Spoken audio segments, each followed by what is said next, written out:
This dome became a symbol of the strength and unity of the wizards under Tyr's wise guidance. Tyr also endeavored to assist King Rusa, sharing his counsel and experience. His calls for tolerance and justice served as reminders of the importance of humanity and governance. Tyr, being not only wise but also an experienced warrior, even took part in the First War, underscoring his dedication to defending the kingdom against evil. Approaching Rusa, he says, "Tyr, allow me to address you, King Rusa." "Rusa, what has happened, Sorcerer Tyr?" "Tyr, I want to discuss your demeanor. You have changed since the death of King Raphael and have become very stern towards your relatives and subjects. They have always been by your side, haven't they?" "Rusa, before the law, everyone is equal, including my relatives." "Tyr, are you equal before the law like everyone else?" "Rusa, I am above all. Everyone must obey me."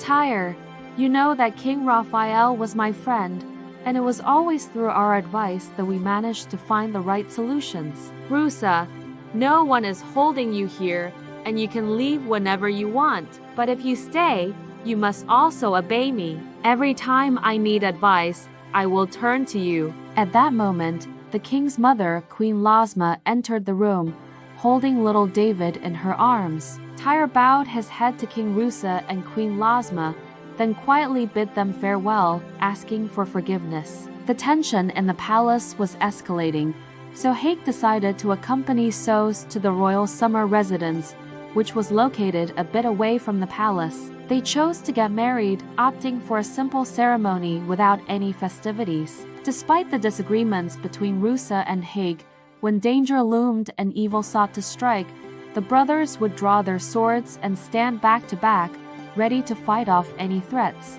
The strongest and bravest warriors of the kingdom would join them. While Rusa was their king, the warriors followed Hayk and carried out his commands. Thanks to Hayk's bold actions, they always emerged victorious, defeating giant monsters, and in the fiercest battles, he repeatedly saved his brother's life. Hayk had his own group of 100 warriors, personally selected by him. He faced all the challenges of battle with his group, always returning triumphant, following in the footsteps of his father, King Raphael. However, upon their return from battles, the citizens of the kingdom would start cheering and chanting the name of their king, Rusa. Hayk always remained in the shadow of Rusa, maintaining his humility and never complaining about it.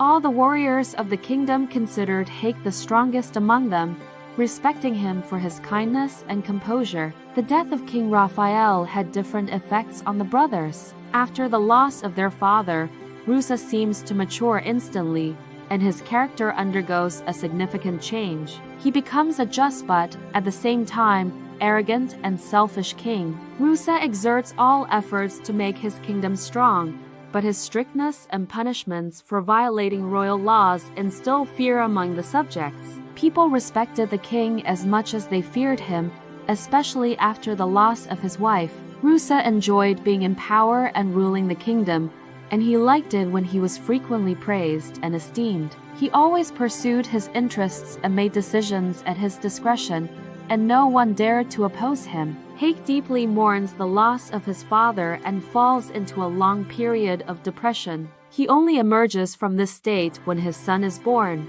His joy knows no bounds, and he resumes a full and meaningful life. He names the newborn after his father, King Raphael. Hayk decides to mark this occasion by inviting all loyal and heroic warriors to his country house. King Rusa and his son David are also present to celebrate the birth of Raphael's son together. Several years pass, and with each day, Hayk becomes stronger and more experienced in battle. He is entrusted with the command of the entire royal army. Warriors under Hayk's leadership highly respect him and selflessly carry out his orders. This loyalty sparks some envy in the king, but Rusa tries to conceal his feelings, although he doesn't always succeed. Hayk harbors a deep love for his family and unwavering loyalty to the kingdom, ready to sacrifice anything for the well-being of his loved ones and the prosperity of the kingdom, He is even prepared to give his life in pursuit of these goals. During this time,